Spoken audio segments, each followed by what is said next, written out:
Today, in our newly ongoing Western Food in Asia series, we wanted to show you 3 different curries from 3 different countries: Japan, Thailand, and Hong Kong, China.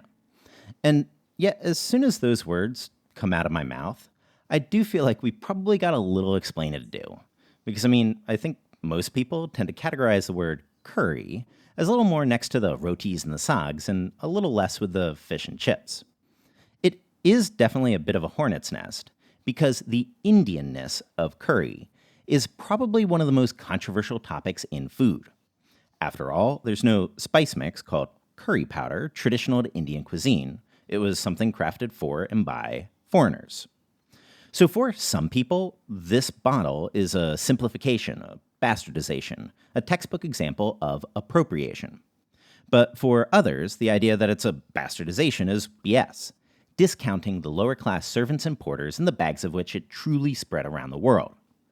But around the world, it did spread, becoming probably the first truly global dish.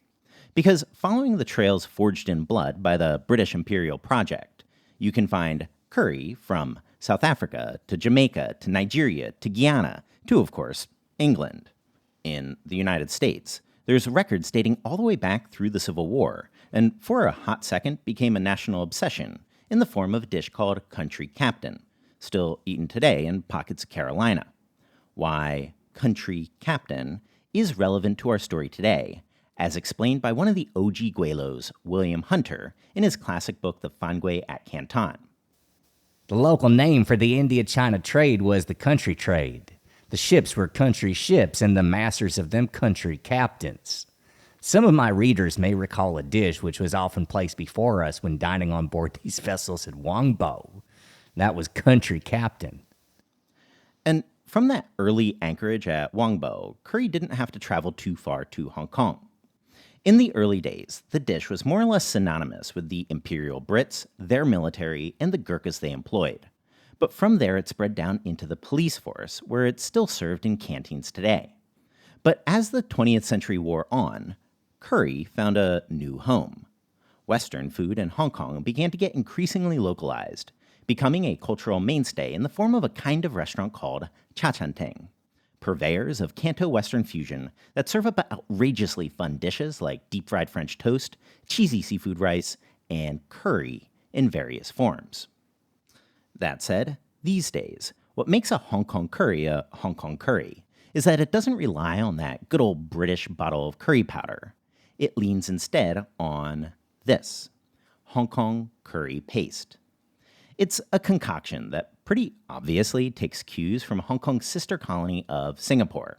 But interestingly, the connections don't stop there. There's a smattering of straight Chinese curry sensibilities in the mix. And legend has it that this paste was first whipped up by none other than a vendor of coconut milk. We showed you how to make the stuff in a previous video. I'll put the recipe down for y'all in the description box too. But today, we'll be starting with the bottled stuff, as is usually standard in Hong Kong. Of course, there are a lot of different directions that you can go with the protein here, but today we decided to opt for chicken. So here, we've got 1 full wing and 2 chicken thighs, latter deboned and cut into 1.5-inch chunks, former sliced into their components and then haphazardly cleaved in half. Then just marinate those with a 1/4 teaspoon each salt, sugar, and chicken bouillon powder, a 1/2 teaspoon of curry powder, 1/4 teaspoon soy sauce, 1/2 teaspoon liaojiu aka Shaoxing wine, 1 teaspoon of cornstarch, and then give that a real good mix. Then to that, toss in a 1/4 of an onion cut into chunks, an inch of smashed ginger, and optionally 1 dried bay leaf.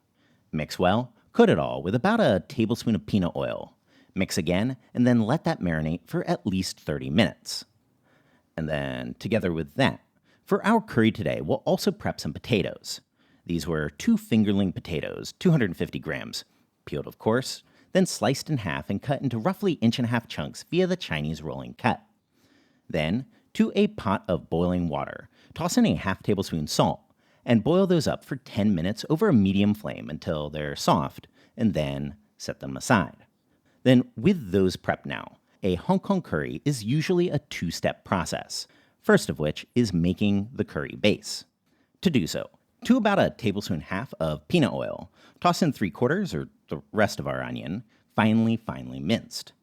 Fry that for a couple of minutes until it's softened. Then go in with 3 cloves worth of finely minced garlic. Fry till fragrant. Then toss in 2 tablespoons of your Hong Kong curry paste together with 1 teaspoon of curry powder. Fry that until fragrant. Then go in with 1 cup of water, a half teaspoon of chicken bouillon powder, and 1 chunk worth of your previously boiled potatoes mashed up. Then over a medium flame, let that bubble and reduce away for 30 to 40 minutes. What you'll be looking for is for everything to be pasty, goopy, no longer watery, and then you can just set that aside. So then, with the base in hand now we can fry up our curry. So in a wok over a medium-high flame, swirl in about 2 tablespoons of oil, then go in with your chicken and its marinade. Spread it even to allow it to cook, and then stir-fry that for about 90 seconds or so. Once you're looking at something that's almost flirting with scorching, swirl in a tablespoon of Shaoxing wine, quick mix, then add in your curry base. Quick fry together, swirl in a teaspoon of soy sauce, then after a quick mix, go in with 1 cup of water. Swap your flame to medium, cover, and then let that boil for 10 minutes. And then after that time, we can toss in our previously boiled potato chunks, let it boil for another 5 minutes, and then at this stage, we should be looking at something a bit like this. If it's still a little on the thin side, you can let that reduce on high for about a minute or so to your liking. Then season with a 1/4 teaspoon each salt, chicken powder, MSG, together with 1 teaspoon of sugar. Then finish that with a tablespoon half of evaporated milk and a half tablespoon of coconut milk, though also do feel free to use instead solely one of them or the other. So then now just ladle your chicken onto a plate, together with a good helping of rice. And then with that, your Hong Kong cha chan teng style chicken curry is done. Now, if Hong Kong curry betrays a couple Southeast Asian influences, I think this Japanese curry might actually share a little more philosophically with the Brits. And that's because fundamental to a Japanese curry is this stuff. That is, a curry roux. Because like one of the hallmarks of a British-style curry, particularly the historical sort, is the gravy, which leans on the ever-so-familiar English/Western technique of using wheat flour to thicken soups and stews. And so when curry first hit Japan during the Meiji era, it did so via British traders in Yokohama, and it did so with flour in the mix. And while this was a time when yoshoku, Western food, was getting increasingly popular in Japan, it was curry rice that was particularly a hit, even becoming standard ration in the Japanese Navy. A common approach during the Meiji era became to toast flour, mix that with some good old-fashioned British curry powder, and then slowly mix that with stock to get a base, an approach still used at times in Japan today. But post-war, that whole song and dance was thoroughly streamlined with this product, instant curry roux, first concocted by a company called Oriental in 1945, and has become a mainstay in Japanese home cooking ever since. To use the stuff really couldn't be any simpler. Like, honestly, you can also just follow the box with solid results. But there are also a few ways that people tend to spruce this up. The most common being an onion base, as this is a curry after all. To make it, just thinly slice a half an onion. Kinda feels like a good job for the mandolin. Then toss that in a nonstick together with a 1/4 teaspoon of salt and 1 tablespoon of oil. Over a medium-low flame, first fry that until it's soft, about 5 minutes. Then add in 1 cup of water. Then just slowly boil that until the water's all evaporated and the onion's so soft that it's almost disintegrating, or about 15 minutes more. Then just reserve and set that aside. Then, for our Japanese curry today, we decided to go with the classic combination of beef, carrot, 75 grams worth, sliced in half and then into half-centimeter slices, and potatoes, 100 grams of fingerling, quartered and then cut into 1-centimeter chunks. Then to fry this all up, to our nonstick, we'll first melt in a pat or about 2 tablespoons of butter. Then over a medium-high flame, go in with our beef, this was brisket, 175 grams, cut into 1-inch chunks, and fry that for a couple of minutes until it begins to brown. Then add in the carrot, fry it for another minute, then the potato and fry for another minute. Then also in with 2 cloves of garlic and 1 centimeter of ginger, both of which are grated, fried until fragrant, then go in with your previously softened onion. Squeeze in 1 tablespoon's worth of tomato ketchup, 1 teaspoon of Worcestershire sauce, and after a good mix, 1 cup of water. Then hit that with a half teaspoon of chicken bouillon powder, an optional 1 tablespoon of the juice from some Japanese fukujinzuke pickles, and, betraying the English roots, 20 grams worth of grated apple. Swap the flame to medium-low, and then simmer that until the beef's as tender as you want it, or about 30 to 40 minutes. Then, in the meantime, we'll quickly fry up a bit of curry oil that we'll use to finish the dish. To do so, just heat up a tablespoon of oil until it can start to bubble around a pair of chopsticks.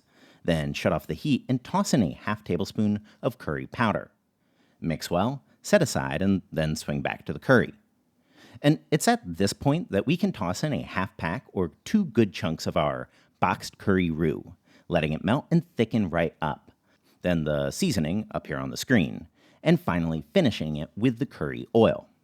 Mix well, serve it alongside some rice, of course, a bit of the aforementioned fukujinzuke pickles if you can get your hands on them, a little side salad, and, of course, a juice box of milk for the full navel ration effect. But even easier than that boxed Japanese curry is one of my personal obsessions as of late, a Thai curry variant called curry powder fried seafood. Now, I do need to be clear here up front. We're covering this dish mostly because we want to. It's super delicious and might just be the quickest way humanly possible to arrive at a curry. But do know that it's not categorized as Western food in Thailand the same way curry is in Hong Kong or Japan. It's squarely thought of as a Thai dish, maybe Thai Chinese if you really pressed. And I don't know. I mean, the obvious response there is, well, duh, Chris. Thailand's probably got the most famous curries in the world outside of the Indian subcontinent. But the inclusion of this dish into this video isn't quite as crazy as it might first seem. You see, there's 2 words that could be translated from Thai into English as curry. The first one is gang, which is practically every Thai curry that you know and love. Green curry, red curry, massaman curry, plain curry over rice counters are khao rat gang. If we were starting from scratch, I'd personally be partial to translating gang as soup, because there's also gali. If you want to buy a British-style curry powder, it's pong gali. If you want to make a southern Muslim-style soup with said powder, aka the beloved worldwide yellow curry, it's gengali, or I guess it'd have to be curry?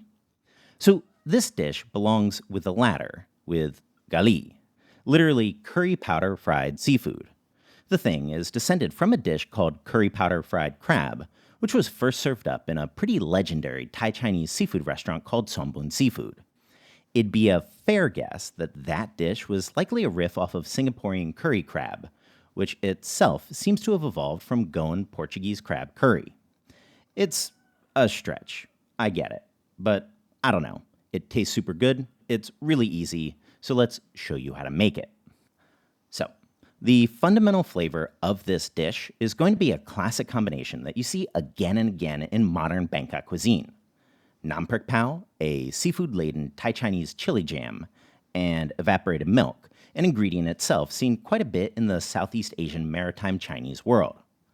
This is the same combination that'll create the foreigner favorites of tom yum goong, wing bean salad, etc., etc. What'll give this curry body, though, is geniusly a beaten egg, which is also what makes this come together just so quick. And conveniently, together with those, we can also add in our base seasoning. 1 teaspoon oyster sauce, a 1/4 teaspoon each chicken powder, Shaoxing wine, fish sauce, and a 1/2 teaspoon of sugar. Then just beat that well and set it aside.